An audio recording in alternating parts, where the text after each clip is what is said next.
Bismillahirrahmanirrahim. Again, we are going to continue the course.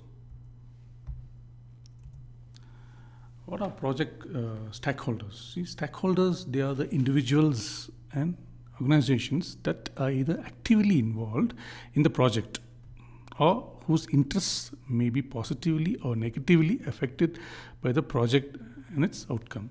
So they are the part of the projects. So they helped to develop the project in a directly or indirect manner. So they are like project stakeholders. Who are these? Like project sponsors, who provide money, who provide costs, who provide money, finance.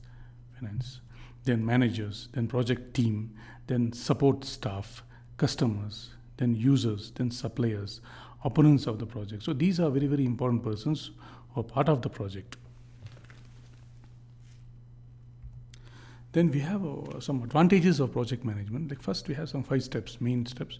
Boss, customers, and other stakeholders do not like surprise. See, they do not like surprise, but they want to do it systematically. They don't want surprises. They have to do in a very, very efficient manner. Like good project management provides assurance. What do you mean by this assurance? Assurance means it is the positive declaration. It is the positive declaration. It provides confidence. Confidence, yes. And reduces the risk. So it reduces the risk. Okay. Then we have the project management. It provides tools and environment to plan, monitor, track, and manage schedules, resources, costs, and quality. So these are the very important parameters which has to be taken into consideration. Well, having the we get advantages. It is actually main advantages to be considered. Then the fourth one is it provides a history of metrics. History. It does just compares every time with the previous one, and it acts as a base for the future planning, as well as it has a good documentation. It has a very good documentation.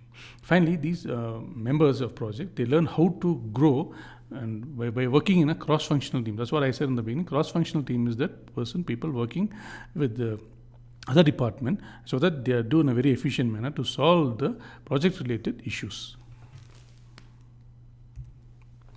Then we just talk about the history of project management. See, modern project management began with Manhattan Project. What is this Manhattan Project? Actually, this is the R&D. This is the research and development undertaken during the World War II. It was taken in World War II by to produce nuclear weapons by America, in link with UK and Canada. So they were the first to do this project management. This is done by the US military, led to develop the atomic bomb, which has led to the development of atomic bomb. Then in 1917, Henry Gantt developed the Gantt chart as a tool. So Gantt chart is a scheduling tool. So how to schedule the projects. It's a scheduling tool. It's a scheduling tool and a scheduling chart. It's a chart. It's actually a scheduling chart, yes, for scheduling work in job shops. Then in 1958, Navy developed PERT. PERT is a program evolution review technique.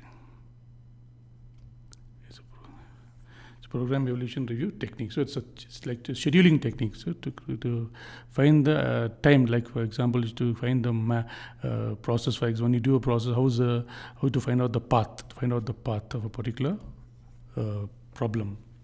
It's a program evolution review technique. Then we have in 1970, the military began using the project management softwares and did in construction. The softwares like you have Proof Hub. I have softwares like Proof Hub.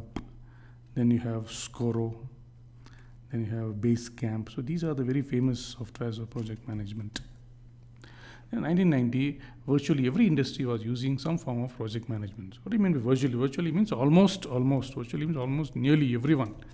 Almost nearly everyone was started using this concept of project management.